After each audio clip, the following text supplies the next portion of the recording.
Super Saravana stores. தமிழக சட்டசபை தேர்தல் நடக்கிறதுக்கு இன்னும் ஒரு சில வாரங்கள் தான் இருக்குது.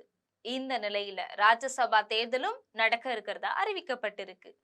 பரபரப்பான இந்த சூழ்நிலையில தமிழகத்தை சேர்ந்த 6 பேரு ராஜ்யசபா பதவியை பெறப்போகிறார்கள். அவங்க யார் யார் அப்படிங்கிற விவரத்தை இப்போது பார்க்கலாம்.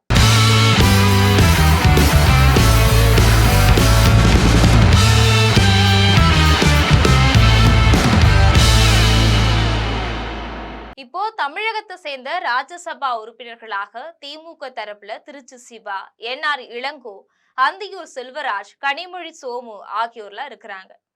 அதிமுக தரப்புல தம்பிதுரை இருக்கிறாரு. தமிழ் மாநில காங்கிரஸ் உடைய தலைவர் ஜி.கே. வாசனும் ராஜ்யசபா பதவி வகிச்சுட்டு வராரு. இந்த சூழ்நிலையில வருகின்ற ஏப்ரல் மாதம் 2ஆம் தேதியோட இவங்களுடைய பதவி காலம் முடியுது. இதை முன்னிட்டு வருகின்ற மார்ச் மாதம் 16ஆம் தேதி மேற்படி 6 இடங்களுக்கும் தேர்தல் நடக்குது. இதனால காலியா ஆகக்கூடிய 6 இடங்கள்ல 4 இடங்கள் திமுக கூட்டணிக்கும் 2 இடங்கள் அதிமுக கூட்டணிக்கும் கிடைக்கும்.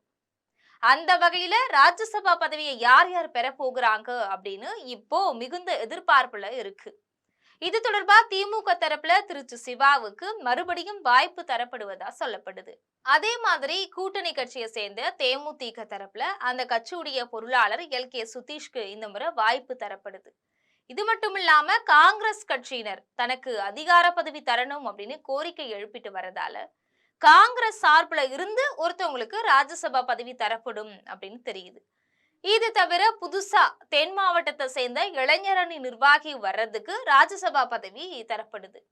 இந்த பதவி துணை முதல்வர் உதயநிதி ஸ்டாலினுடைய சிபாரிசுல தரப்படுகிறது.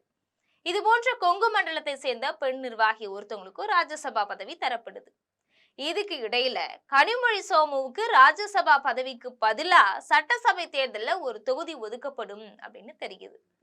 இதே வேளையில அதிமுக தரப்புல யார் ராஜ்யசபா பதவிக்கு தேர்வு செய்யப்படுறாங்க அப்படிங்கிறது குறித்து எந்த தகவலுமே வெளியாகவில்லை அப்படிங்கிறது ஒரு முக்கியமான செய்தி. முன்னதா அம்மா மக்கள் முன்னேற்ற கழகத்துடைய பொதுச் செயலாளர் டிடிவி தினகரன் ராஜ்யசபா பதவியை பெறுவார் அப்படின்னு பேசப்பட்டுச்சு. இப்ப அவரு அந்த தேர்தல்ல தான் போட்டியிட போறது கிடையாது அப்படின்னு சொல்லி இருக்கிறாரு. இதனால இது குறித்து அதிமுக பாஜக தரப்புல என்ன முடிவு எடுப்பாங்க அப்படின்னு இன்னும் தெரியல. இது போன்ற அரசியல் பின்னணி செய்திகளை தெரிந்து கொள்ள சொம் தொலைக்காட்சியுடன் தொடர்பில் இருங்கள். நன்றி, வணக்கம்.